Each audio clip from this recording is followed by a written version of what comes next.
So hey guys, welcome back to another video. ഇന്ന് പ്രസ് ഒരു പരിപാടി ഇല്ലാത്ത ദിവസമായിരുന്നു. അപ്പോഴാണ് ഇന്ന് അമാവാസിയ അങ്ങനെ എന്തോന്ന് അറിഞ്ഞത്. അങ്ങനെ അവിടെ ഫ്രീ ഫുഡ് ഉണ്ടായിരുന്നു. നമ്മുടെ നാട്ടിലെ ഒരു മാതിരി അന്നദാനമൊക്കെ പോലെ. അങ്ങനെ വന്നപ്പോൾ ഞാനും ഇന്ദ്രജിത്തും വന്ന് നേരെ ഫുഡ് വാങ്ങാൻ വേണ്ടി വന്നു. അത്യാവശ്യം തിരക്കുണ്ട്, അത്യാവശ്യം. പിന്നെ കുറച്ച് അവിടെ നിന്ന് മുടിയൊക്കെ ജീവി ഒരു പീസൊക്കെ കാണിച്ച് നേരെ ഫുഡ് വാങ്ങിച്ച് നേരെ അങ്ങ് കയറിപ്പോയി. എന്തൊക്കെയോ ഉണ്ട് ഗൈസ് ഫുഡിൻ്റെ അകത്ത്, എന്തൊക്കെ പേരൊന്നും ഉണ്ടോ, എന്തായാലും കൊള്ളാം. അതിനുശേഷം ഒരു ഉളുപ്പില്ലാതെ വീണ്ടും ഞാനും അവനും കൂടെ പോയി വീണ്ടും ഫുഡ് വാങ്ങിച്ച് ബാക്കിയുള്ളവർക്കും കൂടെ വേണ്ടി. അങ്ങനെ ഫുഡ് വാങ്ങിച്ച് വന്ന് ഞാൻ അപ്പുറത്ത് റൂമിൽ പോയിരുന്ന് കഴിക്കാൻ പോവാണ്. ഇത് എന്തൊക്കെയാണെന്ന് പറഞ്ഞ ഗൈസ്, എന്തായാലും കൊള്ളാം, വലിയ കുഴപ്പമില്ലെങ്കിലും എന്തൊക്കെയോ ഉണ്ട്. ആ വെള്ള സാധനം കൊള്ളൂല, ആ ഓറഞ്ച് സാധനം കൊള്ളാം. പിന്നെ ചോറ് വലിയ കുഴപ്പമില്ല. എന്തായാലും ഞാൻ കഴിച്ചിട്ടില്ല, നല്ല വിശപ്പുണ്ട്. ഓക്കെ, പറഞ്ഞ പോലെ തന്നെ എനിക്ക് ഈ വെള്ള സാധനം ഇഷ്ടപ്പെട്ടില്ല, അതുകൊണ്ട് ഞാനത് കഴിച്ചില്ല. ബാക്കിയുള്ളവരുടെ കഴിക്കണുണ്ട്, എല്ലാവരും നല്ല താളത്തിരുന്ന് കഴിക്കണുണ്ട്. എല്ലാവരും ഇതാണ് ഒത്തൊരുമ, എല്ലാവരും അങ്ങോട്ടും ഇങ്ങോട്ടും ചേർത്തേ കഴിക്കണുണ്ട്. അങ്ങനെ അടുത്ത കടലിൽ കൊടുക്കാൻ വേണ്ടി പൊതിഞ്ഞെടുക്കുന്നുണ്ട് എല്ലാവർക്കും. അങ്ങനെ എവനും ഫുഡ് കൊണ്ട് കൊടുത്തത് അവിടെ ചുമ്മാ ഇരിക്കുകയാണ്, വേറെ പണിയൊന്നുമില്ല. വന്ന 2 പേർക്ക് ചെയ്തു. അതിനിടയ്ക്ക് എന്തൊരു പൂജ കഴിച്ച് എന്താണെന്ന് പറഞ്ഞാൽ എന്തൊരു സംഭവം, അമാവാസ്യമായി ബന്ധപ്പെട്ട എന്തൊരു സാധനമാണ് എനിക്ക് അറിഞ്ഞു.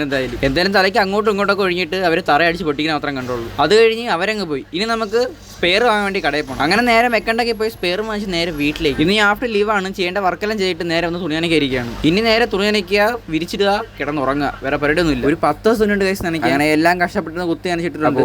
ഇന്നൊക്കെ ഇത്രയേ ഉള്ളൂ. Love you, by.